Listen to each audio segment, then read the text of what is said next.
ನಾವು ಸಾಹಿತ್ಯದತ್ತ ಎಳಿಬೇಕು. ಈ ಸಾಹಿತ್ಯದತ್ತ ಎಳಿಬೇಕು ಅಂತಂದರೆ ಏನು ಮಾಡಬೇಕು? ಮಕ್ಕಳಿಗೆ ಆಸಕ್ತಿ ಬರುವಂತಹ ಒಂದು ಕೃತಿಗಳನ್ನು ನಾವು ರಚನೆ ಮಾಡಬೇಕು. ಮಕ್ಕಳಿಗೆ ಆಸಕ್ತಿ ಹೆಚ್ಚಿಸುವಂತಹ, ಕುತೂಹಲವನ್ನು ಹೆಚ್ಚಿಸುವಂತಹ, ಅವರಲ್ಲಿ ಆದರ್ಶವನ್ನು ತುಂಬುವಂತಹ, ಅವರಲ್ಲಿ ನೈತಿಕತೆಯನ್ನು ತುಂಬುವಂತಹ ಕೃತಿಗಳು ಹೆಚ್ಚಾಗಿ ಬರಬೇಕು. ಆ ನಿಟ್ಟಿನಲ್ಲಿ ನಾವು ಯೋಚನೆ ಮಾಡಿದಾಗ ಹಾಡಿನ ಸುಗ್ಗಿ ಬಹಳ ಬಹಳ ಇಷ್ಟವಾಗುವಂತಹ, ಮಕ್ಕಳಿಗೆ ಬಹಳ ಇಷ್ಟವಾಗುವಂತಹ ಕೃತಿ ಅಂತ ನಾವು ಹೇಳ್ಬೋದು.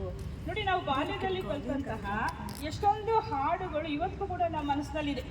ಬಣ್ಣದ ತಗಡಿನ ತುತ್ತೂರಿ, ಕಾಸಿಗೆ ಕೊಂಡನು ಕಸ್ತೂರಿ. ನೋಡಿ, ಅದನ್ನು ನಾವು ಮರ್ತೇ ಇಲ್ಲ. ನಾಗರ ಹಾವೆ ಹಾವಳು ಹೂವೆ, ಬಾಗಿಲ ಬಿಲದಲ್ಲಿ ನಿನ್ನಯ ಠಾವೆ, ತಿರುಕನೋರ್ವ ನೂರ ಮುಂದೆ ಮುರುಕು ಧರ್ಮ ಶಾಲೆಯಲ್ಲಿ, ಚಂದಿರ ನೇಟಕ್ಕೆ ಓಡುವ ನಮ್ಮ.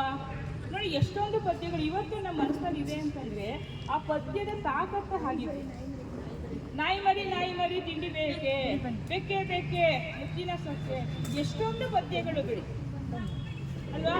ನೀನಾರು ರಾಧೆಯೋ ಎಲೆ ಮಾನವ, ಆ ಪದ್ಯದಲ್ಲಿ ನಾವು ಎಷ್ಟೊಂದು ಮೌಲ್ಯವನ್ನು ಕಲಿಸ್ತಾ ಇದ್ವಿ.